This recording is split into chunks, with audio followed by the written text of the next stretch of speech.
O áudio tá ok, né? Se o áudio estiver meio ruim, vocês me avisam. Eu vou ler numa versão aqui, século XXI, Almeida, certo? Mas você já conhece de outras traduções. Não muda quase nada, ou nada, na verdade. Mateus capítulo 4, versículo 1, diz o seguinte, em diante. Então Jesus foi conduzido pelo Espírito ao deserto, para ser tentado pelo diabo. E depois de jejuar 40 dias e 40 noites, sentiu fome.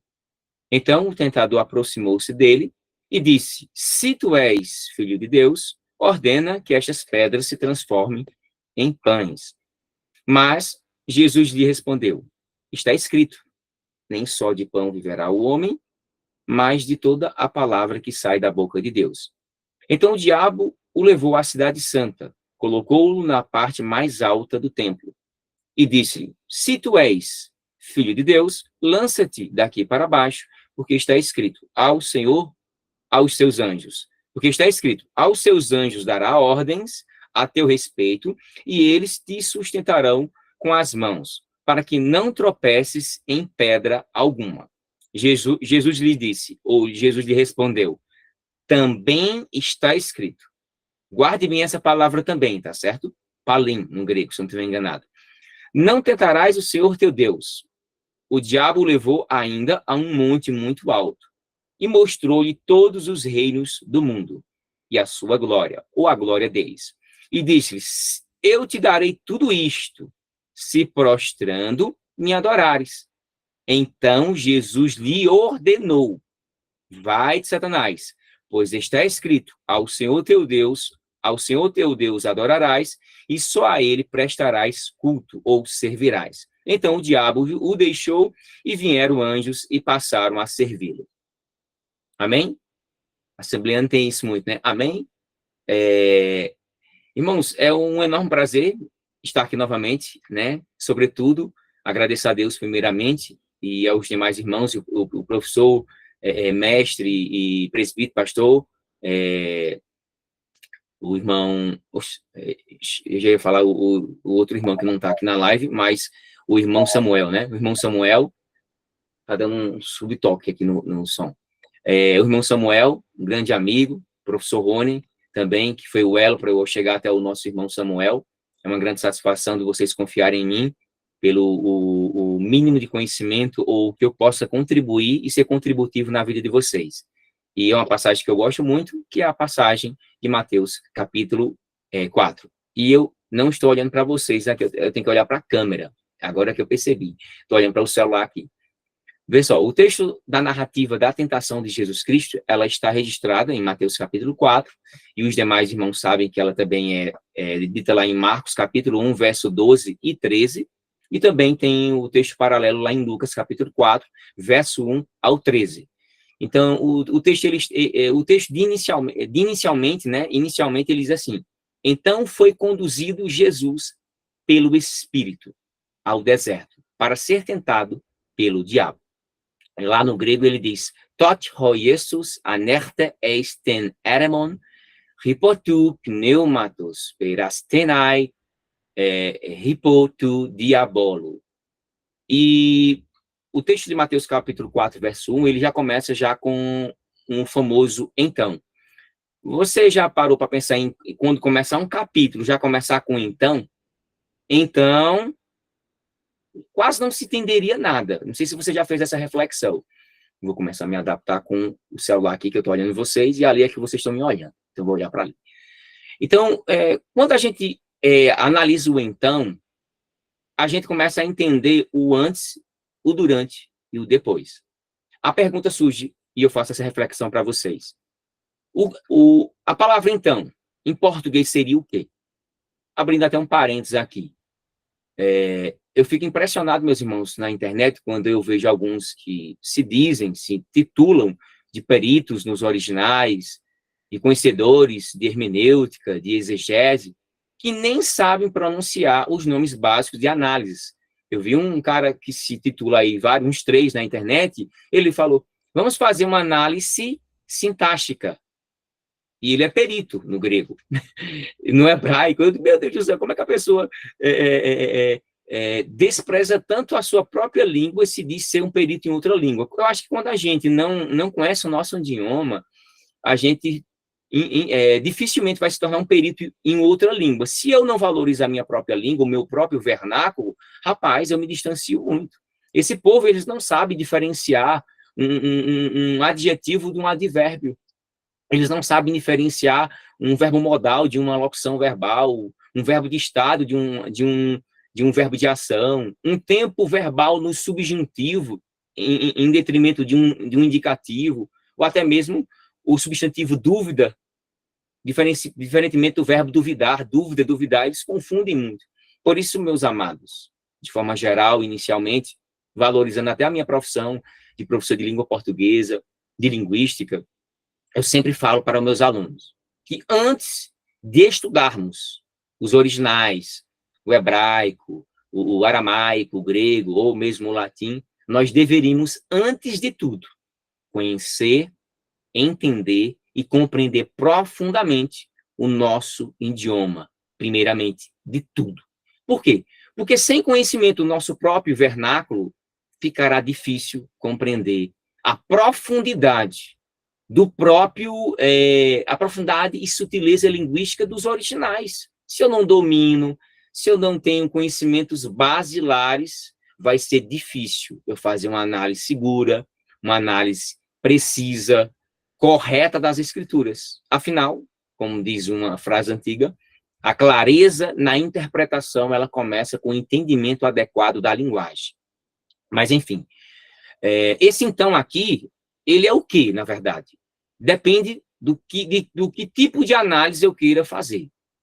Eu posso fazer uma análise morfológica, sintática, semântica, lexical, discursiva, estilística, textual, exegética, não importa. Mas o então aqui, de forma bem simples, bem objetiva para os irmãos, tanto em português, eu não preciso me preocupar com o grego. O grego, não, o grego ele vem, quando eu vou fazer uma análise mais precisa do original, tal, mas com o meu português, o então tanto em português como em grego, vai ser a mesma coisa. A palavra então, tote no grego, ela é classificada dentro da morfologia como um advérbio temporal. Por quê? Porque ele vai indicar a semântica temporal dos eventos que aconteceram no capítulo 3 aqui ao capítulo 4. Ou seja, ele está conectando o que aconteceu anteriormente, que eu não li, mas os irmãos sabem, que é o batismo de Jesus, em Mateus capítulo 3, versículo 13 a 17, ao que está prestes a acontecer, que é o quê? A tentação de Jesus Cristo no deserto. E, sintaticamente, esse termo, então, tote, ele é classificado como uma conjunção adverbial de tempo. Por quê? Ele dá a ideia de uma conexão, né? Ele atenua ou ele atua como um conector entre as orações. Lê o capítulo 3 e depois lê o capítulo 4, você vai entender. Ele vai estabelecer uma continuidade temporal entre a narrativa do batismo de Jesus Cristo e a narrativa da sua tentação no deserto. Então, essa conjunção, ela tem caráter adverbial, não apenas indicando uma relação de tempo, né, de temporalidade, mas também ela organiza a progressão lógica dos eventos que aconteceram do capítulo 3 ao capítulo 4, ajudando o quê? A construir uma narrativa dessa coesão e cronologicamente de forma ordenada, para não ficar uma coisa sem sentido. Então, em resumo, pode-se dizer que o conectivo, então, ele desempenha a função de mostrar a sequência e a transição de um evento para o outro dentro do texto bíblico. E no meu livro, amados, se Deus quiser, eu falo lá na sequência de 3 fatos que ocorreram anteriormente, que foi, e os irmãos lembram, primeiro, os céus se abrindo, são epifanias.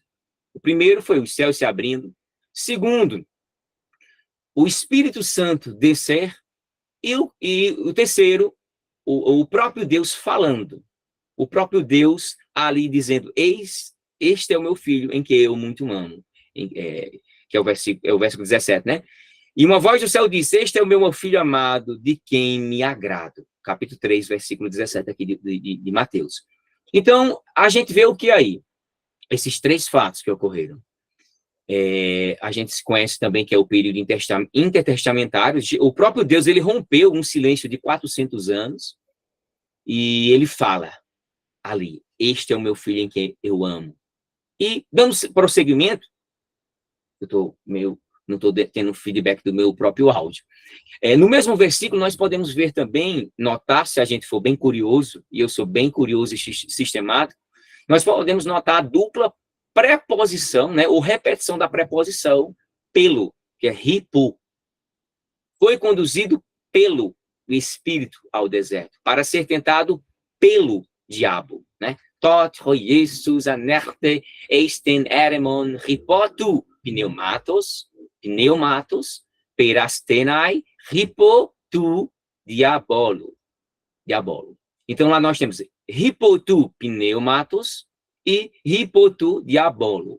Nós temos duas formas. Mas por que isso é importante, professor Marcos, explicar uma preposição repetida duas vezes? Para mim foi importante. Ao fazer mais de 100 vezes a leitura de Mateus capítulo 4, lendo ele durante 2, 3 anos, eu digo, rapaz, que legal. O que significa isso para mim? Significa o quê? Que isso imediatamente me fez registrar, quando eu estava dormindo, estava pensando tanto em Mateus capítulo 4, que eu digo, rapaz, isso me fez me lembrar e conectar com o que Pedro falou. Faz sentido. Por quê? Porque a primeira preposição pelo, né, hipotu pneumatos, ela mostra uma proteção da parte divina, por meio do Espírito Santo, ao redor de Jesus Cristo. Beleza. Segunda parte. A segunda preposição, hipotu diabolo, indica o quê? Uma ação diabólica e tentadora, né, de Satanás ao derredor de Cristo. Ou seja, acho que os irmãos já entenderam a lógica. O Espírito Santo, meus irmãos, ele teve o objetivo de conduzir, de capacitar, de guiar Jesus ao mesmo tempo que o próprio inimigo, o adversário de nossas almas, teve o propósito de atrapalhar, de desorientar e levar Jesus a pecar. Usar o seu próprio dom, o seu próprio poder divino, da sua divindade, em prol da sua carnalidade, da sua, antropologicamente falando e divinamente falando, né? O próprio Jesus tinha uma natureza teantrópica, humana e divina. Então, imagine Satanás querendo fazer com que Jesus usasse seu poder divino para beneficiar sua natureza humana. Então, ele ia mostrar para o inimigo que é filho de Deus, mas ele ia mostrar para Deus também que ele não é um filho obediente. Então, é melhor obedecer a Deus do que aos homens e ao diabo também. Então, essa observação, meus amados, ratifica-se no que Pedro disse, lá em 1 Pedro 5:8. Quem souber pode citar aí na live. Eu vou citar, para não perder tempo. Sede sóbrios e vigiai, porque o diabo, o vosso adversário, anda em derredor, bramando, em outras traduções diz, como um leão bramando, buscando a quem possa tragar. E aí, entenderam a lógica? Ao redor e o derredor. O diabo, os anjos estão nos protegendo. O Espírito Santo está ao nosso redor. Está ao redor de você, que escuta a palavra, que valoriza a palavra, que realmente valoriza o Deus da palavra e a palavra de Deus, que devem ser conectados. Certo? Então, Jesus está aonde, amados? No deserto. É para a morte isso aí? Não. É porque ele é um filho desobediente? Não. E você está no deserto? Já passou pelo deserto? Se não, se prepare. Quem é crente tem que passar pelo deserto. Sabe o que significa? Qual o significado semântico de deserto? No meu livro eu abordo 3 a 4 definições. No latim, no grego e no hebraico, se não estiver enganado. No latim, deserto é um lugar o quê? Arruinado, desprovido, selvagem, inculto. O termo significa isso. A semântica disso aí quer dizer deserto, né? Abandonado. Já o substantivo significa deserto no grego. O deserto em grego significa solidão, lugar despovoado. E o adjetivo, né, que não é só substantivo, a palavra deserto, ele está no deserto. Isso aqui é um deserto. Isto é um deserto. O adjetivo em si quer dizer abandonado, desolado, devastado, privado de amigos e de parentes. Pensa aí a situação de Jesus. Estava no deserto. No meu livro eu levanto um questionamento. Qual é o questionamento, irmão Marcos? Quando você está no deserto, quantos amigos e parentes lembram de você? Já parou para pensar? E às vezes a gente se recorre ao homem. Nos problemas da vida, a gente se recorre a alguém da família. A gente se... Eita, eu tenho que procurar fulano, ciclano, beltrano. Ei, quem foi? Se for uma tentação, é uma coisa. Se for uma provação, é outra. Se for uma provação, é um teste para você ganhar força, resiliência, avançar, crescer e passar no teste. Mas se for uma tentação do inimigo, ele quer te destruir, te acabar diante dos homens e diante de Deus.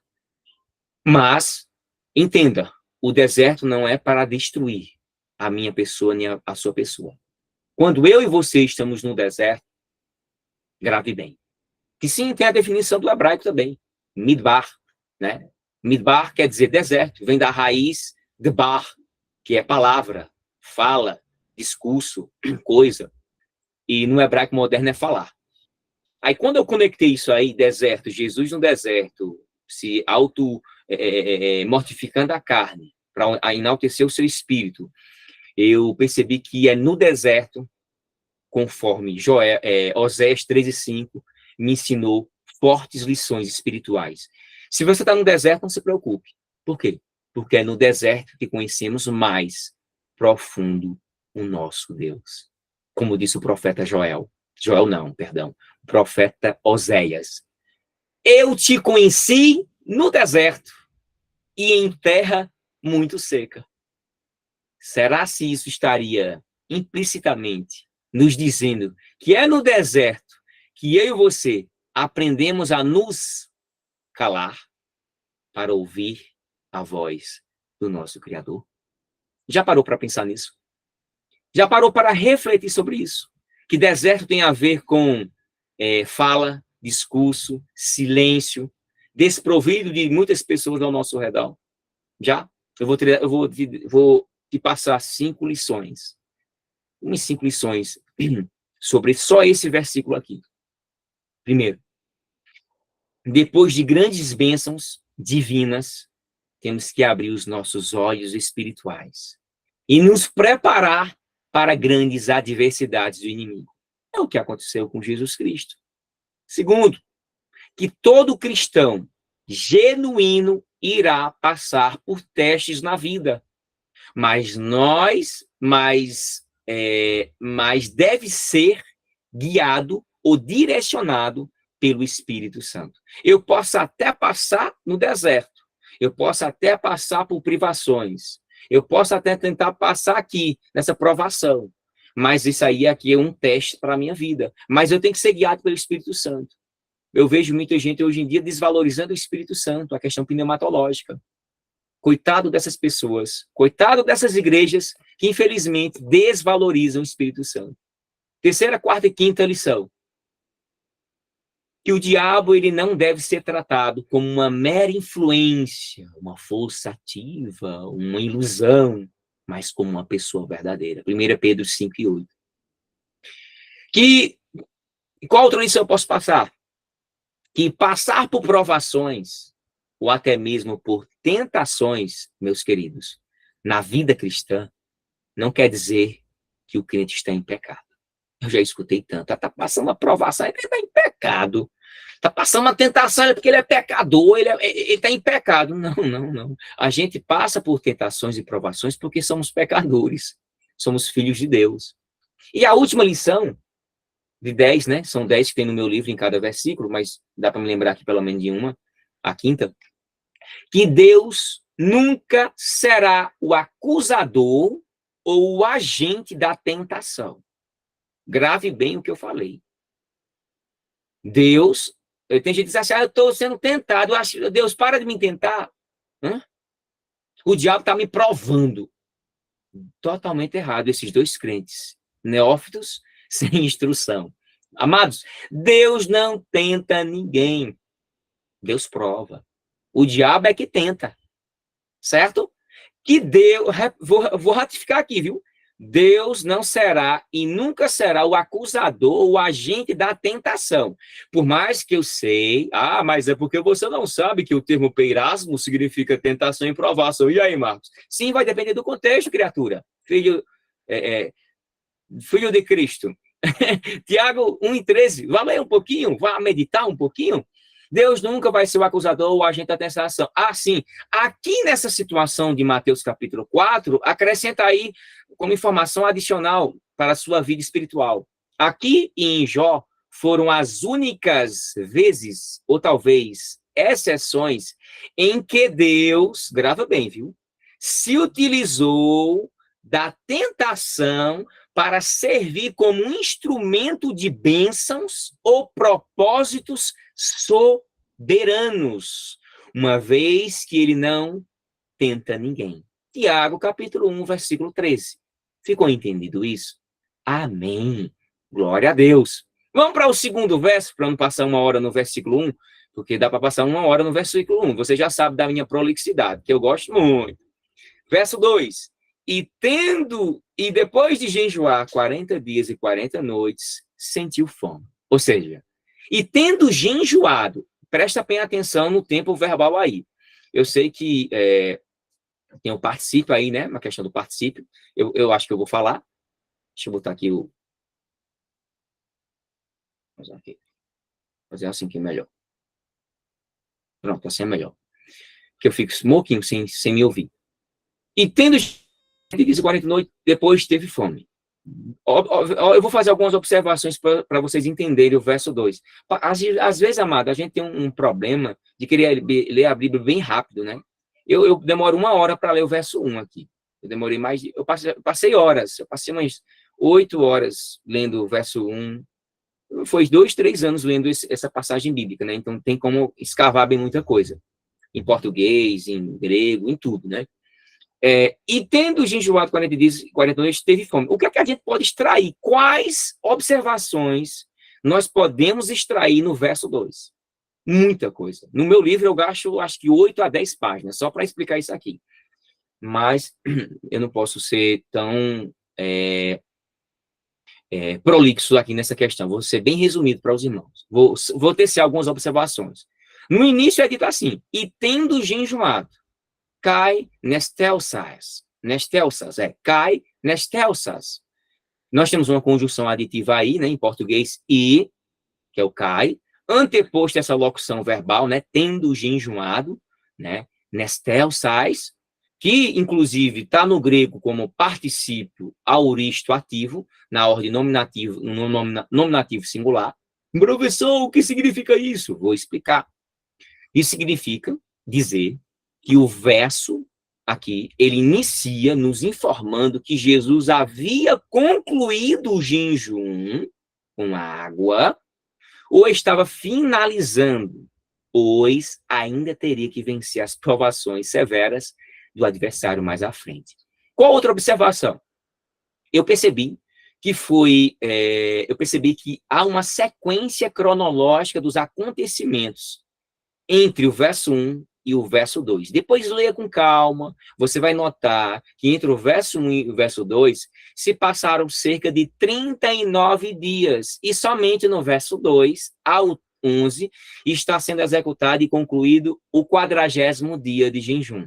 Traduzindo em miúdos, o verso 1 todinho são 39 dias. Ou seja, um versículo está apontando o período de 39 dias. Olha que informação preciosa, amados. E o verso 2 ao verso 11 está falando só único e exclusivamente de um único dia. Compreendido isso? Capiche? Pronto. Então, aqui nós podemos até brincar, literariamente, de falar que houve dois testes. O teste da carne e o teste do espírito.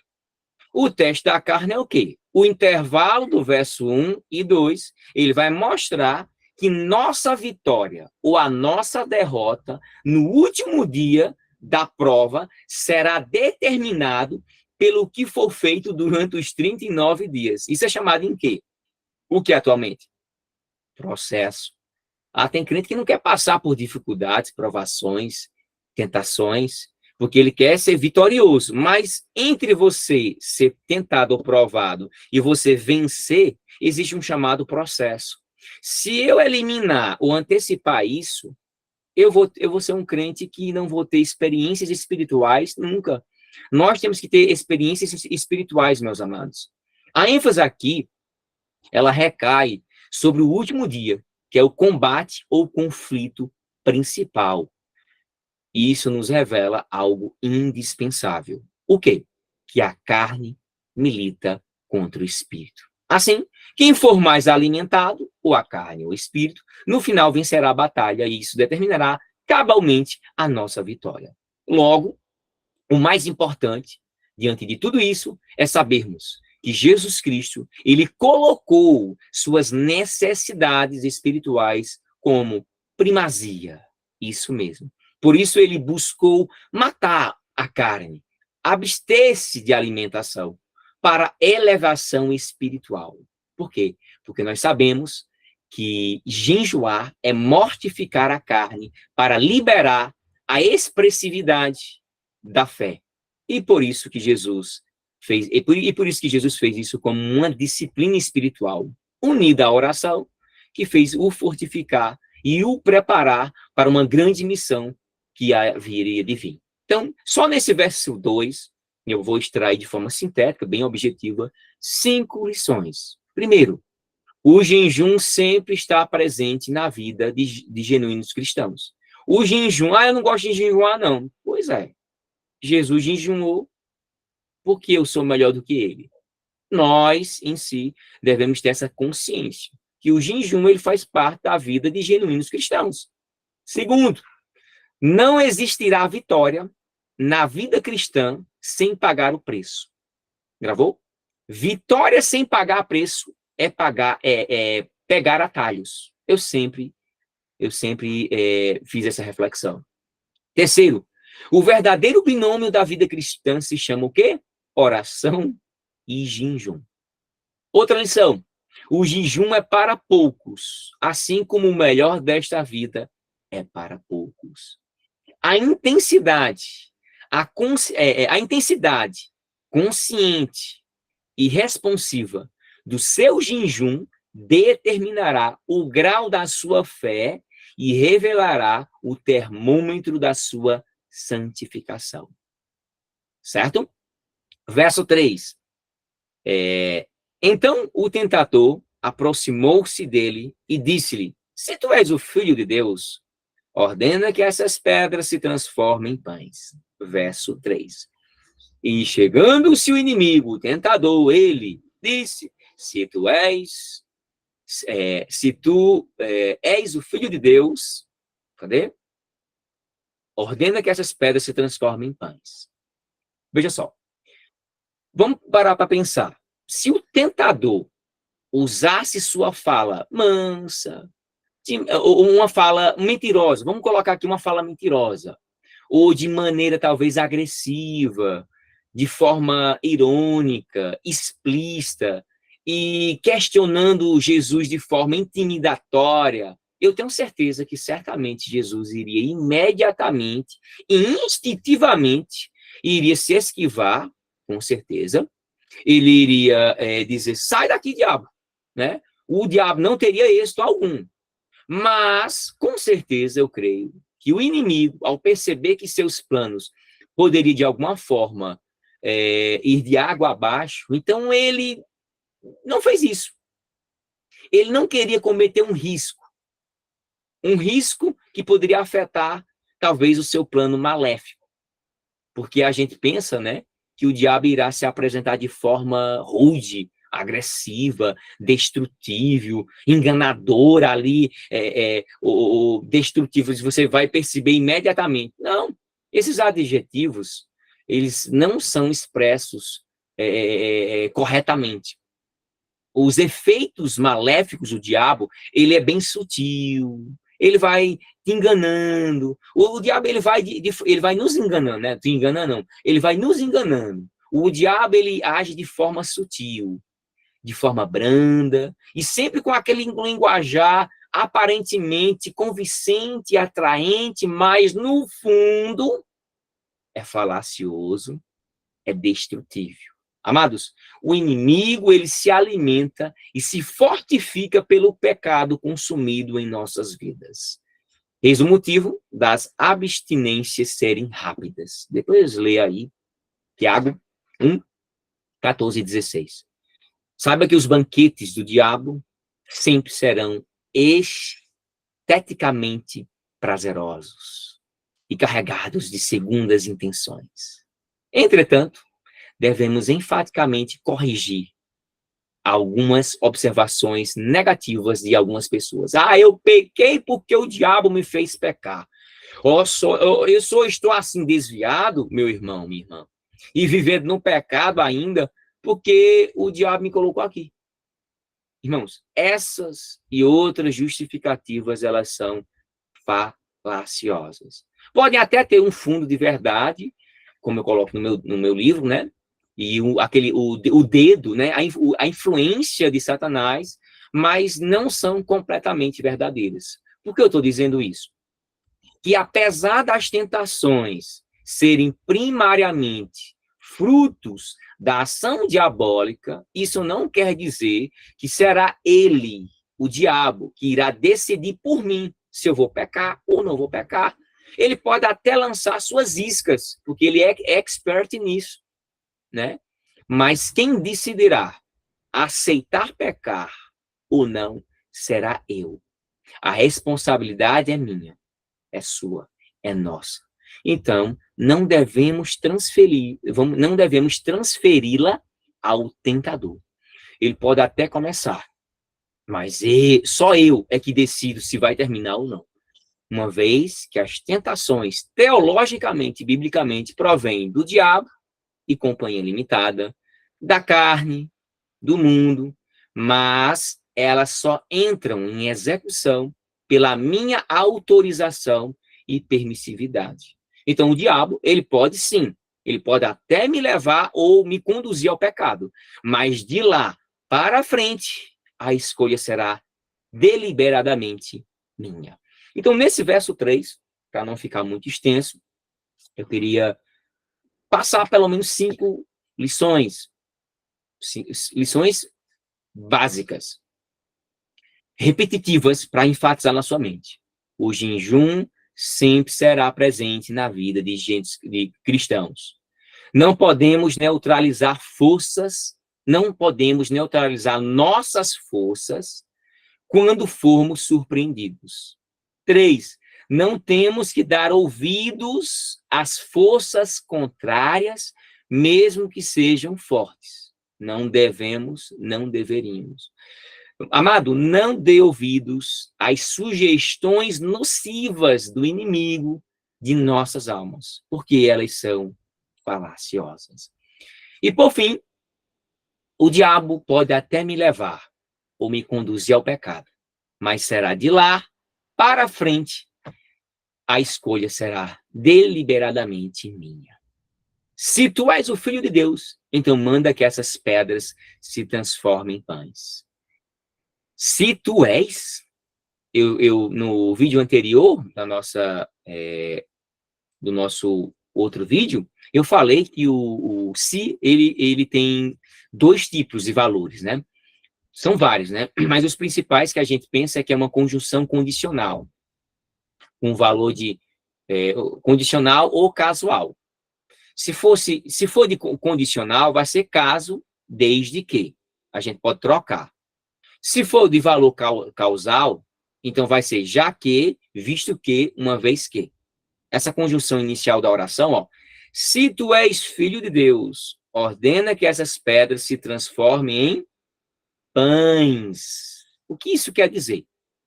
Se tu és filho de Deus, expressa uma razão, uma causa, do acontecimento exposto na oração subsequente, que é o efeito. Então, manda que estas pedras se transformem em pães. Ó, se tu és filho de Deus, beleza.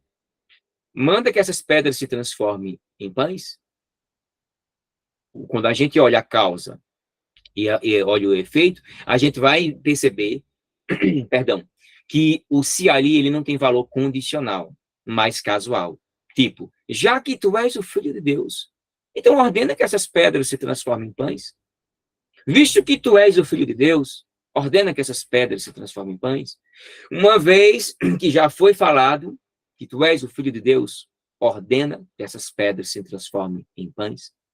O diabo, ele não está duvidando diante dessa observação que eu fiz aqui, que não é valor condicional, mas casual. O diabo não está duvidando da filiação de Jesus para com Deus. Pelo contrário, ele está confirmando. Ele tá assumindo, ele reconhece, na verdade, que Jesus é o Filho de Deus. Porém, de maneira estratégica, fazendo talvez uma ilação, ele tenta construir uma lógica sequencial dentro da mente de Jesus Cristo da seguinte forma. Preste atenção. Já que você é o Filho de Deus, como já foi confirmado, né, pelo seu Pai, e você está muito esfomeado, né? Então, assim, nada mais coerente, nada mais justo e necessário usar agora a sua natureza divina para se alimentar, uma vez que não tem nada de errado, nada de incoerente se alimentar. Errado mesmo é deixar de fazer o que é certo, ou seja, morrer de fome. Ou teria algum erro? Jesus, Filho de Deus, tem algum erro fazer o que é certo? Se fizer o certo, não for errado, então ordena que essas pedras se transformem em pães. Aí o diabo, você vai entender, que tentou, de certa forma, impingir na lógica, né, tal lógica, na consciência de Jesus. Só que suas intenções, como eu já falei anteriormente, eram maléficas e intencionadas. E, curiosamente aqui, amados, o pai da mentira estava, de fato, falando a verdade, porém estava carregada de efeitos negativos. Por quê? Porque nós sabemos que fazer o certo não é errado. Mas, neste caso aqui, fazer o certo, se alimentar, se tornaria errado, porque ele iria usar o poder divino em prol da sua natureza humana. O diabo, então, assim, confirma a sua filiação, como eu falei para vocês, mas sua intenção mesmo era certamente tentar psicologicamente especular sua natureza divina para que, de alguma forma, Jesus caísse nessa armadilha e, por uma questão pessoal, executasse a sugestão nociva do diabo. Olha, faz isso, tu não é o Filho de Deus? Então, Satanás, ele sabe pensar. Muita gente trata ele como um imbecil, como uma pessoa que não sabe de nada, que é um troglodita, que é um neófito. Não, não, não. Eu vou deixar aqui 5 lições para vocês, para não me alongar muito. Primeiro, às vezes surgem certos questionamentos na nossa mente. Questionamentos esses negativos. Aí o que é que eu tenho que fazer? Quando surgir questionamentos negativos, eu faço a famosa prova dos 9. Professor Marcos, o que é essa prova dos 9? Quando acontecer pensamentos negativos na minha mente. É você? É você mesmo que desejou esse pensamento? Não. Segundo, foi Deus que fez você pensar nesse pensamento? Não. Agora, ou foi alguma influência diabólica, demoníaca? Eu acho que foi. Então, pronto. Faça o teste dos 9. Se não for você, se não for Deus, é o inimigo. Segunda lição. Ninguém é tão grande que não possa aprender e ninguém é tão pequeno que não possa ensinar. Terceiro, quando duvidarem de alguma coisa sobre você, não perca tempo se justificando. Muita gente perde tempo se justificando. Mas eu sou eu crente. Quando duvidarem da sua espiritualidade, não dê ouvidos. Satanás fez isso com Jesus. Se tu és, assim, já que tu é filho, eu acho que com certeza o diabo ele fez de uma forma assim, eu estou afirmando, mas eu estou dizendo assim, ironicamente, tu é filho de Deus, né? Assim, beleza, mas faz isso aqui, ó, transforma-se em pães. Já que tu és o filho de Deus, Samuel, tu é crente, será que tu é crente mesmo? Será que tu é fiel à tua família? Será que tu é fiel ao teu Deus? Prova. Eu sou sim. Faz 100 anos que eu sou crente da Assembleia, da não sei o quê, não sei o quê. Eu ministrei, eu faço isso, eu tenho um mestrado, eu tenho um doutorado, eu tenho 150 artigos. Eu sou filho. Ei, quem é? Não precisa mostrar que é. Quem é? Não precisa mostrar que é. Apenas é e pronto. Glória a Deus. O diabo é tão astuto que afirma para questionar. Não subestimem, ou não subestimemos. Vou repetir, parece que os irmãos não escutaram. Está muito frio, eu sei, a pessoa fica com a mente congelada. Aqui está gelado. Irmãos, o diabo é tão astuto que afirma para questionar. Você já viu um negócio desse, Samuel? Se tu és o filho de Deus, então eu estou afirmando, Jesus. Só o pessoal do Brasil que não sabe o que é si, pensa que é condicional, mas é casual. Eu já vi tanto doutor falando que era condicional, que eu digo, Jesus amado, esse meu livro vai ser bom, viu? Porque eu sou professor de português, né? Então dá para eu falar alguma coisinha, porque é a minha área, é a nossa área, Samuel, é português, é o básico. Não vamos dar uma de doutores de idiomas originais. Eu não sou, Deus me livre. Eu sei 1% de grego, nem 1% de hebraico, o que eu sei é rasteiro. Eu faço um pouquinho, porque eu dou o meu melhor. Eu adoro, eu amo compartilhar o que eu sei. Se tiver certo ou errado, depois os outros me corrigem, eu digo também, eu vou melhorar da próxima vez. Mas o que eu não gosto é a pessoa saber e não ter prazer. Como Paulo falou, que a tua contribuição seja para a igreja. Glória a Deus. Ore por mim. Ore por mim.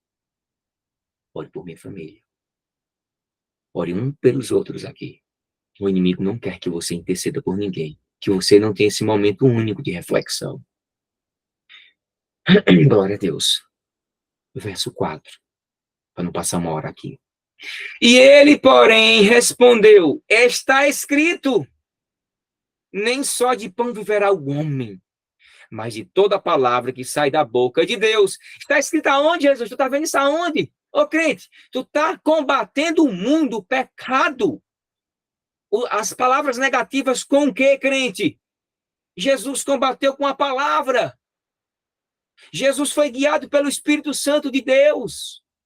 O diabo tentou Jesus com o Espírito Santo, com reverência a Deus, o seu Pai, e usando a palavra, está escrito, onde? Na Bíblia. É mesmo, eu nem percebi. Está escrito. Jesus, a palavra é importante, mas eu amo tanto Deus, o Deus da palavra, mas não amo a palavra de Deus. Jesus. O que significa isso aí? Ele, porém, respondendo, disse, está escrito o quê? Nem só de pão. Ele valorizou que o pão é importante, mas nem só disso o homem viverá. Mas, porém, contudo, entretanto, todavia, quanto mais, toda a palavra que sai da boca de Deus, crente se alimenta de Bíblia. Esquece o YouTubezinho lá, o povo quer ser expert, pega o vídeo do YouTube, ô pastor, ô pai, ô mãe, isso aqui, crente vai ler Bíblia. Pega a palavra, esquece o livro, tem um monte de livro aqui, tem 4.000 livros. Mas eu passo mais horas orando e lendo essa palavra aqui, ó. Eu não preciso de comentário, você não precisa de comentário bíblico, não. Pense por si só, próprio. Quando você tiver dificuldade em uma passagem bíblica, aí você não pode ser ignorante mesmo, não. Você vai lá, pega, deixa eu ver isso aqui, eu não entendi bem, não. O povo está com preguiça de pensar, estão terceirizando a interpretação, uma leitura. Eu conheço doutor que só pensa pela mente dos outros. Quando vai citar, seja o doutor fulano, e tu não pensa não, cara. Não, é porque eu tô assim, eu como pela mão dos outros. Crente, eu li 80 vezes a Bíblia. Não digo isso para dizer, eu sou, não. 80 vezes a Bíblia só. Eu acho que passou disso. Passou mais disso. Mas eu cheguei em 80 só. 80 vezes. 80 vezes. É pouquinho, eu sei que é pouco. Eu li de várias formas. Você não tem ideia de quantas formas foram. Chorando, de joelho, de madrugada, sendo perseguido. Meu tio me proibia de ler a Bíblia. Eu tive que morar numa garagem. Eu morava com meu tio. E eu disse, um dia eu vou ter uma biblioteca para a honra e glória do teu nome, Senhor. Para compartilhar o que eu sei. O que tu me permite saber, o que eu estudar, né? Porque o conhecimento não vai ficar voando, subindo. Espírito Santo, me revela aqui. Esse texto aqui, Bereshit, Baralho, Rinha, Chamai, isso é o que, Espírito Santo? Não crente fanático, calma. Graça e conhecimento, busca, se informa, se atualiza, se capacita, se instrui, se aprofunda. Não come pela boca da mão do outro. Não come pela boca do outro, nem pela mão do outro. Aqui a palavra que nos alimenta. A palavra é importante, eu vou só pensar nisso aqui. O que significa de toda a palavra? Eu vou falar só nisso aqui. Essa expressão, ela tem muito a nos dizer. Jesus, ele se utiliza, grava bem, crente. Ele se utiliza da palavra, tanto para se defender, como para atacar. Tem crente que não sabe nem atacar e nem defender a palavra. Não tem conhecimento nenhum de apologética. É porque eu vi, não sei o quê. Irmão, lê primeiro. Eu li tanto que eu cansava a minha visão assim. Eu já passei aqui uns 100 vezes, mas eu vou ler de novo. Eu passei 3 anos lendo Mateus capítulo 4. Não foi para fazer uma exegese, não, viu? Foi para fazer uma exegese. Pensei 3 anos lendo Mateus 4, para produzir um livro de 100 a 200 páginas, só sobre o capítulo 4. Glória a Deus. Ó, Jesus, vou repetir, Jesus se utilizou da palavra tanto para se defender como para atacar. E não fica só por isso aqui. Por quê? Porque a palavra, ela tem alguns princípios profundos para mim e para a tua vida. O que é que a palavra faz? Eu sei que se eu fosse perguntar a vocês aqui, vocês iam citar uns 100 versículos de cabeça, que eu sei que vocês memorizam versículo. Sim ou não? Não responda, por amor de Deus. Não responda. Tá bom? Então, a minha câmera paralisou aqui. Pronto. Primeiro, deixa eu ficar agoniado com essa forma que a minha câmera faz. Só um segundo. Ela gosta de se amostrar. Volte. Sim. Eu gosto assim.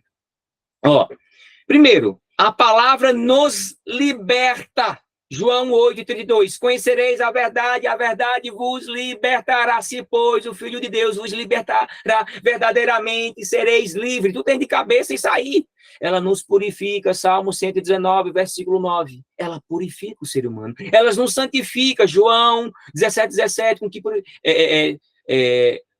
João 17:17. Só isso aqui que saiu da minha cabeça. Agora eu vou ler. Santifica na verdade, a tua palavra é Sim, verdade. exatamente. Santifica na verdade, a tua palavra é verdade. Ela nos santifica, ela nos guia. Salmo 119, versículo 105. Lâmpada para os meus pés é a tua palavra e luz para o meu caminho. Ela nos aperfeiçoa, 2 Timóteo, capítulo 3, versículo 16 a 17. Ela nos limpa, João 14:3. Ela discerne pensamentos e propósitos, Hebreus, capítulo 4, versículo 12. Ela nos vivifica, Salmo 119, versículo 40. Salmo de número 119, verso 49 a 52. Ela nos gera fé, Romanos 10:17. Só que a fé é pelo ouvir a palavra de Deus. Ela nos blinda. Oxente, a palavra nos blinda? E sim, Salmo 18, versículo 30, Provérbios 30, versículo 5. Ela nos dá entendimento, Salmo 119, de número 119, versículo de 130, 130, exatamente. Crescer na graça e no conhecimento. Amados, são várias coisas que a palavra faz na minha vida, na tua vida. Quais são as 5 lições? Para não perder tempo, para a gente prosseguir para o próximo versículo. 5 lições. Se Jesus dependia da palavra de Deus, por que será que alguns cristãos hoje em dia não querem depender? Mas assim, mais nada. Se Jesus dependia da palavra para se proteger, para atacar, para se alimentar, por que será que o crente furando só vive com um livro que não é de Bíblia? Pai, eu comprei um livro, sim, não, é um livro de Harry Potter, tenho nada contra, viu?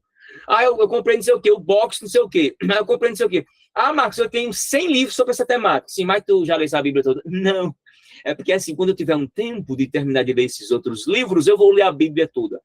Eu acho que um cara dizer assim, eu sou teólogo, mestre, doutor, a primeira coisa que eu gostaria de perguntar é: quantas vezes você leu o Antigo Testamento? De capa a capa. Quantas vezes você leu o Novo Testamento? Quantas vezes você leu nos originais? Porque assim, eu fiz só uma perícope lá, eu fiz uma análise bem básica, assim, mas não tem título aí de exegeta do grego. Eu vi um cara que ele era exegeta do grego, eu disse, ô irmão, me explica João 1, que eu tenho umas dificuldades na área lá. Aí ele ficou todo perdido, ficou doido, não, porque não sei o que e tal. Eu digo, então deixa eu fazer pro irmão, deixa eu explicar que é assim, assim. E o que é que você acha disso aqui? Ele ficou assim, essa questão, tu acha que é um nominativo? Tu acha que aquela parte assim, teos, cai, teos, teos prostanteon. Teos en prostanteon.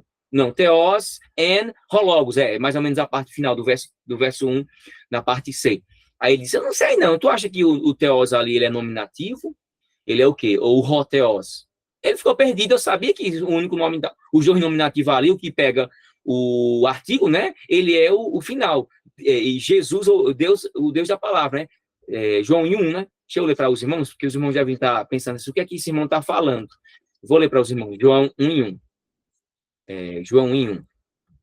Vou ler, eu não vou citar de cabeça não, para ninguém dizer que o irmão só está humilhando, mandando versículo. Não, vamos ler, não é ler a palavra? Ninguém está aqui para se amostrar, mas para mostrar o quanto Deus é misericórdia na minha e na tua vida. No princípio era o verbo, e o verbo estava com Deus, e o verbo era Deus. E o verbo era Deus, o verbo era Deus. Na Bíblia em português, foi traduzido 100% certo em português. Quando eu digo que o verbo era Deus, está certo. No grego ele é o contrário. Ah, então está errado. Não, criatura. Faz parte da questão semântica. O sujeito não é determinado pela posição. Porque em português a gente faz sujeito, verbo e complemento. Não é isso? João correu muito. Quem correu? João. João comprou uma casa. João comprou o quê? Uma casa. Quem comprou a casa? João. Sujeito, verbo, objeto e complemento. Isso em português funciona, criatura. Mas em grego, o sujeito não é determinado pela posição, mas pela declinação. Nesse caso aqui, eu estou em português aqui, certo? Mas em grego fica theos en hologos. Ou seja, eu estou dando ênfase ao theos para dizer que esse Jesus, que esse logos, essa palavra, não é qualquer Deus. Ele não tem somente, ele não é um Deus, mas ele é a encarnação do próprio Deus. Ele comunga da essência da divindade. Ele é um ser divino. Ele é Deus. Ele não é Deus Pai, ele é Deus Filho. É mais ou menos isso para você entender, para você não ficar perdido aí depois que assistir esse vídeo. Não é você que você está me ouvindo, não. É você, o outro especulador. Então, se Jesus valorizou a palavra, por que nós hoje em dia não quer valorizar? Se Jesus valorizou, crente, honra e usa as escrituras, porque tanta gente, sem compromisso com ela, tenta a todo custo nos impedir de confiar, de esperar e de crer. Ô, irmão, o que os outros fazem pela mentira, eu e você deveríamos fazer pela verdade. O que o povo faz pela mentira é criar ilações, ambiguidades, desvalorizá-la, dizer, não, aqui contém a palavra de Deus. Não, aqui tem a palavra de Deus. Eles vão pegar qualquer hora dessa um quadro assim, aqui tem, agora não, peraí, tira essa palavra, agora tem, é Deus. Não, agora é homem. Agora é copista. Agora é o erro do copista. Agora é Deus. Agora, Jesus amado. Quanto mais, qual a outra lição? Quanto mais, perdão, é porque o download está indo devagarzinho. Quanto mais intimidade com as escrituras, mais possibilidades se terá de se alcançar a orientação divina, o escape e a vitória. Diga daí de dentro, glória a Deus. A fibra ótica, glória a Deus, a fibra ótica espiritual de um crente não será medida pelo tempo de crente que ele tiver, escuta, mas pelo tempo de prática da palavra de Deus e de seu cumprimento. Sabe o porquê de que a Bíblia é ser tão perseguida? Tu sabe por que é? Porque ela é criticada, caluniada, ela é atacada veemente pelos céticos, ateus e gente sem compromisso e noção alguma. Sabe por quê? Primeiramente porque é o livro de Deus. Por isso que eles perseguem. Ateu, para ser ateu, tem que precisar até de Deus. Ateus, sem Deus. Para tu existir ateu, precisa até da palavra Deus. Para tu existir, para tu ter uma ideia. Para o ateu existir, tem que existir até Deus. Amém? Última reflexão desse versículo. Última ou penúltima. Não, já fiz as 5, né? Foi. Verso 5. Verso 5 de Mateus, capítulo 4. Então o diabo levou a cidade santa, perdão, colocou-lo na parte mais alta do templo.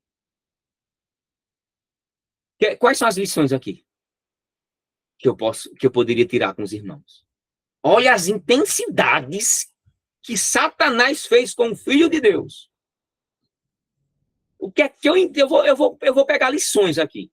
Eu vou explicar o texto não, que não precisa não, que vocês não, todo mundo aqui é alfabetizado e todo mundo aqui sabe. E uns até mais 10 vezes, 20 vezes mais do que eu, sem dúvida, sem cogitar nada igual.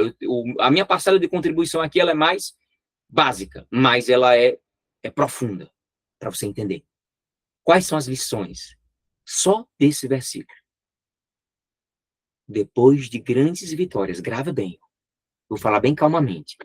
Depois de grandes vitórias que você passar, que eu passar, de grandes conquistas, de grandes superações, surgirá os incomodados, querendo tirar tua paz, querendo tirar nossa alegria, nossa emoção, nossa satisfação. Então, amados, abramos nossos olhos espirituais, pois os incomodados estão em todos os lugares, seja no plano físico ou no plano metafísico. Romanos 8, 38 e 39. Depois você lê. Quanto mais nos esforçarmos espiritualmente, mais forças teremos para superar os obstáculos da vida e suportar as adversidades que vão vir ali para mim e para você, as adversidades normais da vida de todo cristão. Entretanto, você e eu temos que saber que isso não quer dizer que o inimigo irá me intimidar. Ou melhor, ele não irá se intimidar porque eu sou crente, 100 anos de crente. Não. Eu e você temos que ter paz no coração. Eu e você temos que entender que o Satanás, ele é um perdedor insistente. Ele é subestimador. E, enfim, qual outra coisa que eu poderia dizer para você? De que os banquetes do pecado nunca serão ruins para a carne. Por isso que Satanás aqui, ele é astuto. O pecado, ele não é ruim para a carne, mas ele é nocivo para o espírito. Ah, o pecado é muito ruim. Oxe, o pecado é bom, doido. O pecado é muito bom para a carne. Quando eu disse isso uma vez na igreja, eu só disse isso uma vez só. O irmão disse, o irmão estava dizendo que o pecado é bom, pastor. Sim, mas não é bom para a carne. Ah, sim, mas ele quis dizer como assim? Que o pecado é bom para a carne, criatura, mas é ruim para o espírito. Ah, entendi agora, porque foi o pastor que explicou, viu? Porque se fosse eu, estava falando que eu estava estimulando o povo a pecar. O mundo dizendo que o pecado é ruim, viu? O pecado é ruim. É ruim sim para o Espírito Santo, para o nosso espírito. Amados, muitos dos devaneios que passam nas nossas mentes, eles podem ser de ordem pessoal ou de ordem espiritual. Grava isso.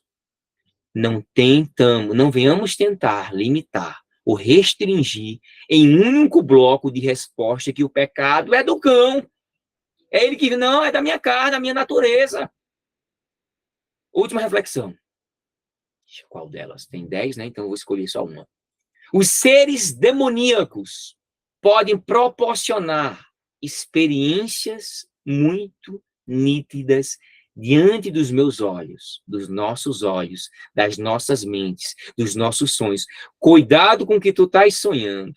Cuidado com o que eu e você estamos pensando. Cuidado com aquele pensamento que vem momentaneamente. Porque o diabo fez isso de ordem pessoal com Jesus. Fez ele entrar em uma visão.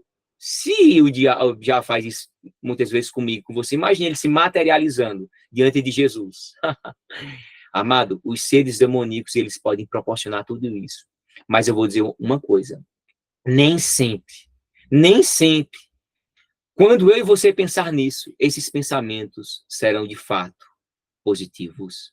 eles terão uma carga negativa diabólica. Eles vão querer que eu e você venhamos nos distanciar de certas coisas da vida espirituais. Então, confira. Esse pensamento é meu? É de Deus? É do diabo? É de quem, meu Deus do céu? Eu tô preocupado. Então, tem que fazer aferir isso aí. Saber aferir. Verso 6. E disse-lhe, se és filho de Deus, lança-te daqui, porque está escrito, opa. Jesus falou, vou voltar aqui agora. Jesus falou, combateu Satanás com a Bíblia, com a palavra de Deus, né? Bíblia de uma forma que é um sinônimo na Bíblia, né? O Antigo Testamento, Bíblia. E agora o diabo vai dizer, também entende de Bíblia, vice Jesus. Ele vai citar, enquanto Jesus citou Deuteronômio capítulo 8, versículo 3, os irmãos têm de cabeça isso sem dúvida, Satanás vai citar os Salmos de números 91, muito conhecido pelos irmãos, verso 11 e 12. Jesus cita a Bíblia, o livro que ele mais amava e gostava. Os irmãos sabem disso, né? Deuteronômio era o livro que ele mais fazia diariamente. Eu não estava lá não para ver, mas a gente sabe pelas citações de Jesus. E o diabo, ele citou o Salmo 91, o salmo que mais os crentes, a maioria imaturo, cita e fala. Salmo 91, verso 11 e 12. O diabo vai dizer, aos teus anjos dará ordem a teu respeito, e eles te sustentarão com as mãos, para que não tropeceis em pedra alguma. O diabo está fazendo exegese bíblica aqui, colocando palavras. Vai, Jesus, se joga lá, vai, faz isso, tenta, vai. Aí Jesus olha assim, que lição eu tiro aqui, amado? Quais são as lições? Quem achar, primeira lição, vai crente, pensa.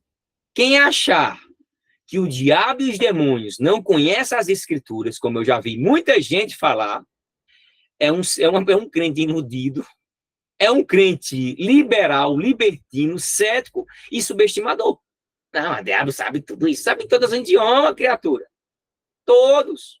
Segundo, as armadilhas diabólicas são arapucas, talvez não sei se sabe, alguns irmãos não sabem o que é uma arapuca, né? Aquele arapuca para pegar bicho. As armadilhas diabólicas são como arapucas, criadas como estratagema enganosa para eu e você cairmos nela. Ele sabe fazer isso. Cuidado, eu e você. Cuidado para não banalizar o que é literal e aplicar o que é figurado. Cuidado, não fanatizar o figurado e negligenciar o literal. Irmão, repete isso. Crente, Marquinho, repete isso. Vou repetir a última vez. Grava isso. Cuidado, não banalizar o que é literal e aplicar o que é figurado.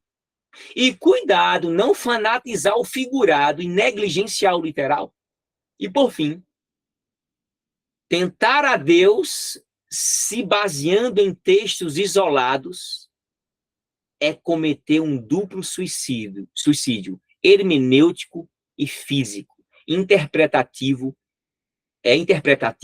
e morte. Tentar a Deus se baseando nesse, bora lá, vamos tentar o próprio Deus. Bora fazer isso. Deus pode fazer isso. Vai estar escrito na Bíblia que se tu fizer isso, se tu crer, tu vai pegar a mão, botar a mão nos leões, vão comer, vão engolir. Toma, tem um veneno aqui. Eles nem sabem o que significa Marcos, capítulo 10, capítulo 16. Para qual funcionalidade foi isso que aconteceu? Em um momento específico. O texto não está dizendo que pegarão em serpente, beberão. Aquilo ali foi um momento exato, atual, naquele momento. Algumas pessoas nem sabem para que serve aquilo ali, para que foi. Não significa que hoje eu vou fazer isso. Não. Não, crente. Mas o cético liberal vai dizer, olha, tem um copo aqui de veneno, como a Bíblia diz, que se você tomar, você não vai morrer. Tem uma jararaca ali. Caso você não morra envenenado, tem uma jararaca ali, um crocodilo. Viu? Vai lá, crente. Tu crê, mas assim, eu creio sim na Bíblia. E por que tu não quer ir? Não, é porque assim, tu não tem muita fé não, né? Não, é porque o quê, crente? Ei, texto sem contexto é um pretexto para heresia. Cuidado, venhamos ter cuidado. Verso 7. Jesus lhe diz, também está escrito. No início da minha prédica, dos prolegômenos, eu falei, escuta essa palavra também. Eu preguei um dia sobre a palavra também. Eita, irmão, o senhor pregou por uma palavra? Sim, eu peguei pela palavra, só a palavra também. Nesse texto aqui, foi também. Uma pregação todinha sobre o também. Imagina, quanta coisa saiu. Você não tem ideia o que significa a palavra também. Disse Jesus, está escrito, Perdão, eu tenho um pigarro, uma inflamação na minha garganta horrível. E minha câmera com inteligência artificial, ela fica me guiando, me procurando, olha. Meu Deus, a inteligência artificial não tem para onde ir, não. Fui espirrar, minha filha, eu não gosto de me ver muito perto, não, porque minha calvície tem aumentado muito, aí eu tenho me assustado muito. Parou, pronto, inteligência, bora voltar aqui. Volta, Marco. Eu quero distância, sim, fique distante, por favor, viu? O que é que eu estava falando mesmo? Tanta coisa. Ó, irmão, vou falar. Disse Jesus, também está escrito, não tentarás o Senhor teu Deus. Jesus está citando a Bíblia, Deuteronômio capítulo 6, versículo 16. Não tentarás o Senhor teu Deus. Amado, o também ali significa redobramento de atenção. Também está escrito, condenado. Amado, quando o inimigo vir de uma forma e não te derrubar, e me derrubar, ele vai vir de outras formas. Ele vai atacar os mais vulneráveis espiritualmente. Ele vai começar de casa. Mateus capítulo 10, versículo 32, em diante diz assim, todo aquele, pois, que me confessar diante dos homens, eu confessarei diante do meu Pai. E todo aquele, pois, que me negar diante dos homens, eu negarei diante do meu Pai. Eu não vim trazer paz à terra, eu vim trazer espada. Oxente, Jesus, tu viesse trazer guerra, foi? Não. Essa paz eu não vim trazer, não. Qual? A terceira paz. Os irmãos sabem, teologicamente, que existe só 3 tipos de paz, né? Sabe sim. Existe a paz com Deus, quando a gente é regenerado. A paz consigo, quando a gente tem a consciência plena. E a paz com o próximo. Só existem essas 3 paz, teologicamente. Vamos pregar agora. Quando existe para com Deus, para comigo e para com o próximo. A paz que Jesus e Deus quer é que eu venha ter com ele e comigo mesmo. Que não adianta eu ficar me martirizando. A paz com o próximo não vai ser nem tanto, porque você é crente, você é cristão. E por eu e você sermos cristãos, a gente tem que levar a nossa cruz. A gente vai ser ignorado. Eu sou de uma cidade que é 99,9% católica, do pé roxo, tem idolatria extrema, tem um cruzeiro, o primeiro ou o segundo cruzeiro maior da América Latina, romaria com força, eles são bem ferrenhos, bem ortodoxos. Então, quando eu ia evangelizar, quando eu era criança, com 4 anos de idade, 5 anos de idade, com paletó e gravata, que era bem interessante, com os irmãos da igreja, a gente levava pedrada. Eu dizia, eu perdi amigos, amizade. Eu tinha um amigo que eu amava muito ele. No dia, me lembro como hoje, interessante ver agora um resgate emocional da minha fé. Eu tinha meus 8, 9 anos de idade, e eu estava brincando lá com um bonequinho lá, e a mulher olhou para mim assim, você é crente? Eu, gente, sou. E como é que, eu não entendo, não me pergunte como ela sabia que eu era crente. Eu sei que ela não era crente. Isso eu sei.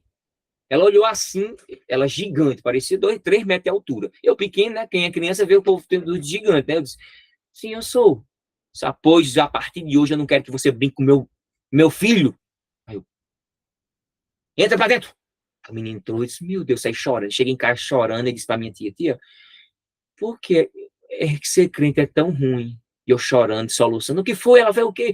Ela disse que eu era crente e não queria que eu brincasse com o menino. O nome dele era Osmar. Osmar de Melo Feitosa. Meu querido, onde você estiver na internet, eu te procuro há anos. Você viajou, nunca mais a gente se viu. Que Deus abençoe você. Eu quero um dia te encontrar. Então, a gente é crente, a gente padece, a gente é perseguido, a gente tem que entender que os inimigos da nossa fé serão os familiares de próprio de casa. O próprio Jesus falou, os vossos inimigos serão os de casa, a família. Imagina os outros. Não são inimigos não, serão do pé roxo. Então, a gente tem que entender que a gente tem que ter muito cuidado onde a gente pisa, onde a gente, com quem a gente está, com o que a gente fala, o que a gente diz. A gente está segurando a fé, a gente é um protótipo de Cristo. Então, essa é a segunda vez que Jesus usa a palavra está escrito. Eu já falei para você. Está escrito aonde? Na Bíblia, crente. Ele mudou, está escrito 3 vezes. Todas as respostas foram extraídas do livro de Deuteronômio que o próprio Jesus fez aqui. E agora, com um acréscimo muito importante do advérbio que eu falei no início da minha fala. Também, palim. Professor, o que é palim? A palhinha eu posso explicar de 3 formas. 3 formas. Jesus ouviu o que é dito, mas não escuta o que lhe é pedido. Jesus demonstra que está atento a tudo que está acontecendo, a tudo que está sendo falado, e está, ao mesmo tempo, analisando, filtrando o que está sendo apresentado diante dos seus olhos. Jesus mostra que conhece perfeitamente o texto e que sabe fazer uma exegese bíblica. Gente, Jesus fez uma exegese bíblica, sim, da passagem. E ele mostra onde se encontra o erro ali.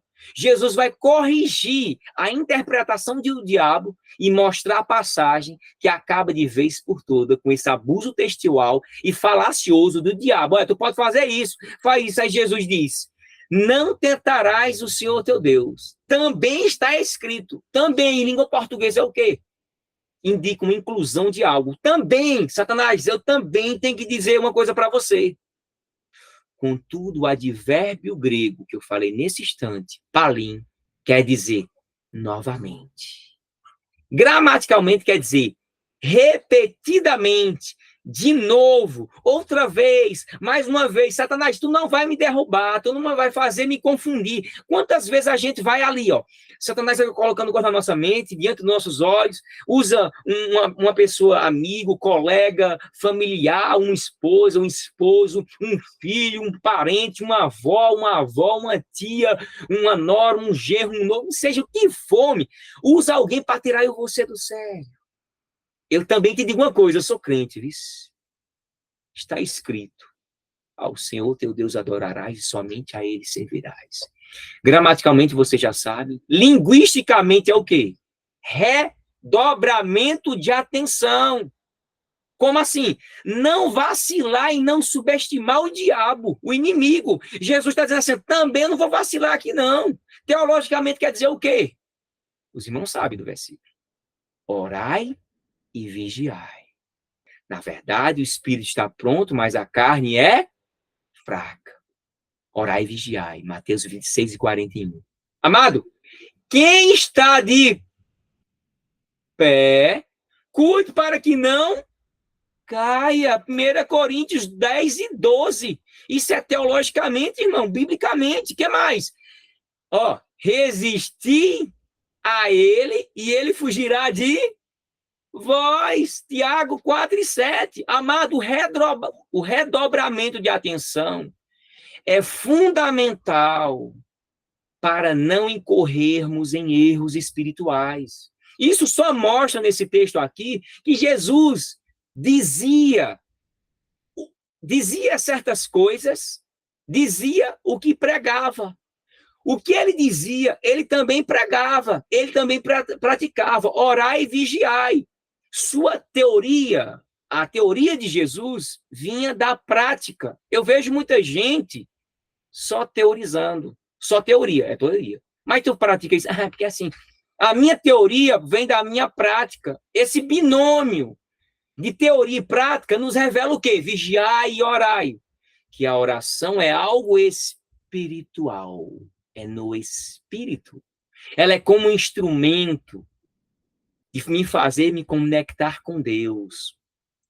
O vigiar aqui é um ato humano. Enquanto vigiar e orar, vigiar e orar, vigiai humanamente e orai. É um binômio da vida cristã. Nós temos que usar isso aí como uma visão, uma audição, tudo. Enfim, quais são as lições que eu posso dizer aqui e destacar nesse versículo para vocês? Porque já está fugindo da minha memória. O silêncio também é uma resposta em certas situações. Grave bem. Ficar calado em outros momentos poderá ser visto também como omissão e conivência. Eu sei disso. Mas o diabo, ele foi calado. Amado, não aceite, nem concorde com o que lançam negativamente sobre a tua vida. Repreenda em nome de Jesus. Você é filho de Deus.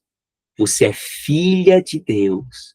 O cristão não conhece o cristão que não conhece de Bíblia, ele é levado a crer em tudo o que dizem sobre ela. Vou repetir. O cristão que não conhece de Bíblia, Ele é levado a crer em tudo o que dizem sobre ela. A Bíblia é isso, tá bom, foi dito isso, Amado, o que nos leva ao céu não é o preparo intelectual, mas o irmão, hein? Tem uma memória, o cara cita, o cara é professor de EBD, não sei o quê, mas é um pornográfico, é um pedófilo, é um homem que não venceu a carne ainda. Que Deus tenha misericórdia dos líderes que estão à frente dos trabalhos, porque antes que Cristo volte, tem que acontecer algumas coisas. E uma delas,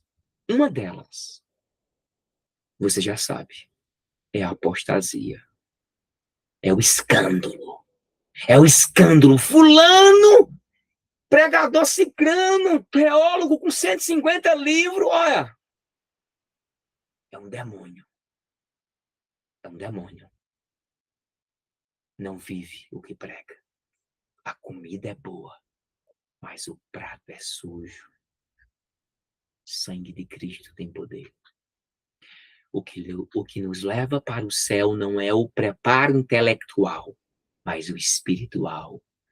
Ambos são importantes, são distintos, mas são complementares. Logo, ter o equilíbrio, crescer na graça e no conhecimento, será a chave de conciliação e maturidade cristã, além de revelar também quem é e quem não é crente. Amados, por fim, para eu prosseguir para os últimos versículos, última reflexão, que está caindo agora fresquinho. A segunda parte também. Antes de pregar, é essa, eu gosto de botar essa aqui. Antes de pregar, crente, viva. Antes de viver, conheça. Antes de conhecer, creia. Mas faça algo antes para depois não ser visto como hipócrita e cínico. Vou dizer de forma sequencial, sem parar. Antes de pregar, viva. Antes de viver, conheça. Antes de conhecer, creia. Antes de qualquer coisa, faça isso, para depois você não ser visto como hipócrita e como cínico. Como eu queria que essa pregação chegasse aos ouvidos de muitas pessoas que têm uma dupla personalidade espiritual. Eu não estava para falar essas coisas, mas o Espírito Santo me guia, me conduz. E ele diz, olha, você que está ouvindo esse vídeo por meio desse recurso tecnológico aqui, que vai ser divulgado, e outras pessoas vão conhecer e vai dizer, olha, eu vou ter que enviar esse vídeo para você. Olha, crente, cuidado com a tua vida espiritual.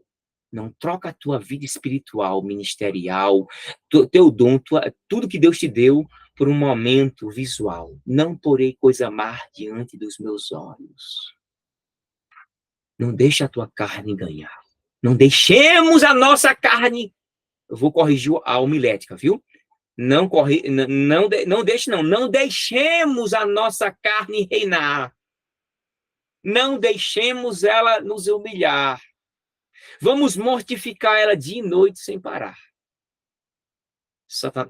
Paulo foi que disse assim, olha, tu enfrenta Satanás, mas não enfrenta a tua mocidade e tua carne, não. Isso é loucura. Isso é suicídio. Você que está ouvindo esse vídeo agora, essa exposição objetiva, conclusiva, Deus está dando oportunidades para não te envergonhar. Deus está dando oportunidades para que você possa passar por um processo de transição verdadeira. É a convenção. A convenção tem 3 níveis. Os irmãos aqui sabem. Quais são os 3 níveis da convenção? A convenção, ela começa a se desenvolver no meu coração, nos meus desejos. Eu aceito Jesus como meu único e suficiente Salvador, e ela vai trabalhando no meu coração, na minha mente. Depois ela vai invadindo a minha alma, o meu espírito, e por fim chega na minha consciência, para eu dizer assim, realmente. Porque uma pessoa sem consciência, ela não valoriza nem a salvação. Começa com os desejos, se conecta com a minha alma, com o meu espírito, meu coração, minha mente e, por fim, na minha consciência. Quando chegar ali, aí sim, eu estou blindado e agora eu sou verdadeiramente um convertido e não um convencido. Por quê? Tem muita gente que aceitou a Jesus e ele é convencido. Ele foi convencido pela palavra, mas não foi convertido por ela. Sangue de Cristo tem poder. Irmão, quais são as lições desse versículo aqui? Quais? Cuidado com as visões, pois elas podem ser apenas miragens. Vitória sem cruz é ir por atalhos ilegais. Tudo que vier à nossa mente deve ser passada por um filtro, analisada e depois decidido o que é melhor a ser feito naquele prazo. O que Deus quer na minha vida e na tua vida. Não compartilhe visão espiritual, amado, não compartilhe visão espiritual com todo mundo, principalmente com quem duvida de Deus ou de sua intimidade com Ele. Vou repetir. Não compartilhe visão espiritual com todo mundo. Não compartilhe. Não compartilhe. E principalmente com quem duvida de Deus ou de sua intimidade com Ele. Jesus, quando ele estava passando por tudo isso, compartilhou no momento certo com seus discípulos as suas experiências espirituais. Em outro momento ele disse, não, agora não. Não vai suportar isso, não. Não vai aguentar isso agora, não. Não, agora não. Então, não, eu vou ficar calado. Amado, na vida da trajetória cristã, nós iremos passar por visões espirituais ou... Não, perdão. Nessa frase não é essa, não. Está no meu livro. Vou lembrar. Na vida da trajetória cristã, nós iremos passar por visões pessoais ou entregues a nós. Nós vamos passar ou vai ser entregue a nós. Quem não passar por nenhuma é porque, infelizmente, nunca se converteu. Eu e você vamos passar, sim, várias visões. Vamos ter visões, pessoas vão chegar, vão nos entregar alguma coisa. Depois pode ser tarde demais. Ah, não é porque ele quis jogar uma indireta, ela quis jogar uma indireta. Aí tu vai abrir o teu Instagram e tá lá uma mensagem. Aí tu, eita. Aí tu vai abrir o YouTube, tem uma mensagem. Aí tu vai abrir a Bíblia, tem uma mensagem. Eita, meu Deus, o que é isso? É Deus falando para você. Te dando chance. Nos dando chance. Amado, por fim, não pense que toda tentação é do diabo, mas pode ser dos demônios. Eu falei isso ontem numa pregação. Porque se você achar e crer e defender que é do diabo, então você está dizendo que ele está, que você está atribuindo a ele um atributo da onipotência que só pertence a Deus, a divindade. Ah, foi o diabo que me tentou. Não, foi demônios. O diabo não vai perder tempo contigo, não. Nem comigo, não. O diabo tem outras coisas para fazer. Instalar seu reino aqui. Desviar crentes enquanto ele puder. E todos aqueles que são dele já, acabou-se. Preocupação comigo, contigo, não. Tem demônios demais, miríades. Verso 9.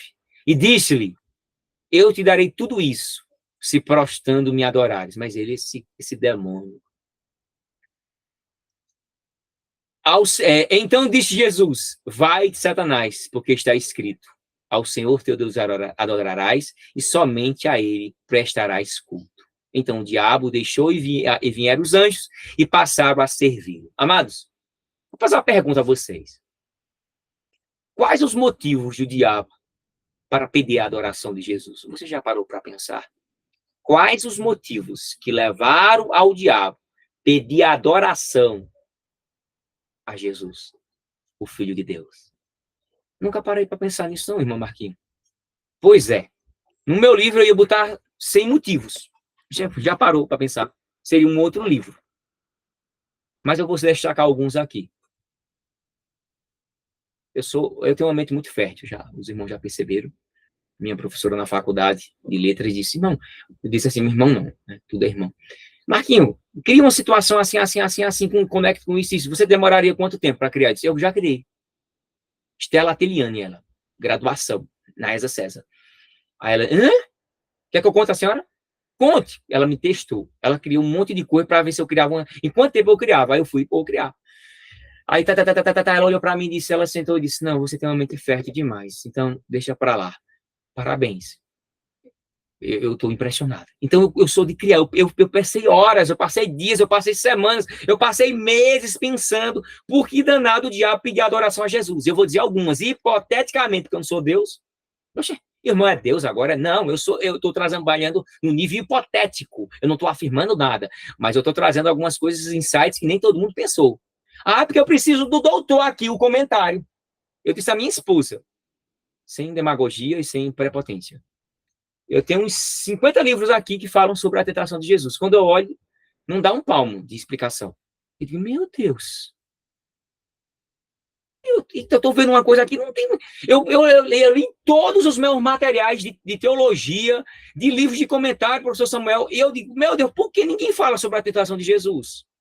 Porque não tem nada igual ao Antigo Testamento. Para alguém dizer assim, ele pegou do Antigo Testamento essa informação. Não. Até os críticos hoje ficam calados. É assim, não tem nada igual a Mateus 4, realmente. Lucas 4 não tem. Ou seja, é algo real, verídico. É tão provável que Marcos ele sintetiza em 2 versículos. Ele nem se preocupa. Não, isso é real, foi verdadeiro, então eu vou botar só aqui, assim, assim. Agora, Mateus e Lucas, eles são exaustivos. E mais ainda Lucas. Então, o que levou o diabo a pedir? Eu vou dizer algumas aqui. Talvez você vai gostar de umas e outras não. Preste atenção. O diabo... Olha os insights, viu? Eu dormia assim, madrugada, me acordava de madrugada e disse, eita, eu já sei uma coisa aqui, vou botar no meu livro. O diabo queria que Jesus caísse numa suposta vantagem. Sim. Sucesso sem cruz, glória sem desafios e o caminho da vitória por atalhos. Isso. Vem, me adora, eu vou te dar tudo isso.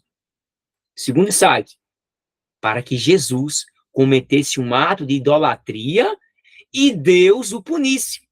Se no passado, sendo adorado por toda a criação, e o diabo, talvez, desejando ter essa glória de ser adorado, e nunca conseguiu, de nenhuma forma, ser adorado pelos anjos lá no céu, então, esse seria o momento oportuno para se vingar de Deus. Seria mais ou menos assim, na mente do diabo.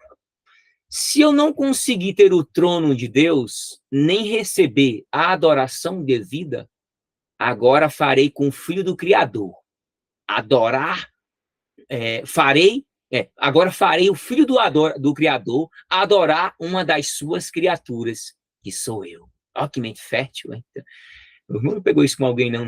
Isso faz desde 2019 que eu tenho isso. Desde 2019 que eu estou para produzir esse livro e nunca sai. Como diz os católicos, Ave Maria. Fazer o Filho de Deus adorar o seu pior inimigo. Era isso que o demônio queria. Eita, quem mais? Me conta, que eu gostei. O diabo queria direcionar a adoração, que é única e exclusivamente para Deus, agora direcionada para ele. Ao direcionar essa adoração de Jesus, ele estaria cometendo a maior apostasia do mundo. Satanás é sagaz. E tal ação o desqualificaria como sendo quem? O verdadeiro judeu, o verdadeiro Filho de Deus, o Messias e Salvador prometido. Quais são as lições finais? Porque a bateria do meu celular aqui já começou a arriar. E eu só estou olhando para vocês assim, a câmera aqui e aqui o celular que está vendo vocês. Todos vocês olhando para mim, dizendo assim, esse irmão é maluco. Mas tudo bem, ora por mim. Quais são as lições dos últimos versículos que eu posso trazer para os irmãos? Que eu já estou com a garganta seca e os irmãos já estão tudo agoniados para ir para casa e dormir. Graças a Deus, acabou Jeová. Brincadeira. Algumas lições desses versículos é o seguinte. Eu não vou dizer as 10, mas eu vou dizer só algumas. Toda proposta do inimigo será cheia de vantagens. Grave bem isso. Mas o fim é para destruição. Segundo, não se iluda com sugestões de quem não tem intimidade com Deus. 3, para não cair nas velhas ciladas do inimigo, tem que as conhecer primeiro. Grava isso, gostou? Para não cair nas velhas ciladas do inimigo, tem que as conhecer primeiro. Se você não conhecer, você vai cair. Se eu não conhecer, eu vou cair. Não subestime as formas do inimigo, nem as desqualifique. Por quê, irmão Marquinhos? porque isso também será considerado de fanatismo intelectual delirante. Isso mesmo. Estamos em um novo contexto, em um novo tempo, em uma nova realidade espiritual. Logo, você acharia mesmo que o diabo e os demônios iriam agir como? Como foi no Antigo Testamento? Ou como foi no Novo Testamento? Seria talvez uma falta de visão muito grande do próprio diabo e de mim, de você pensar que o próprio inimigo ia agir da mesma forma que fez no Antigo Testamento, no Novo Testamento. Não, são novos tempos, novas realidades, novas formas de aplicabilidade. Nos dias atuais, meus queridos irmãos, a ação diabólica, como ela era antes, não é mais evidenciada como foi. Ela tem mais trabalho, ele sabe agir. Nós estamos num mundo tecnológico, ele sabe viciar as pessoas, ele sabe influenciar eu e você a cairmos em vícios momentâneos, rotineiros. Mas eu e você temos que ter cuidado. Nós não devemos aceitar, nem concordar com o que lançam sobre a minha vida e sobre a tua vida, mentalmente, espiritualmente, seja o que for. Enfim, como eu falei desde o início, antes de pregar, viva. Antes de viver, conheça. Antes de conhecer, creia. Mas faça algo antes para que depois você não seja um hipócrita. Então, para finalizar com os versículos, cuidado com as visões, pois elas podem ser apenas miragens. E eu termino aqui a minha humilde contribuição para os irmãos, para não fadigar todo mundo. Amém? Deus abençoe. Amém. Obrigada, pastor. Professor.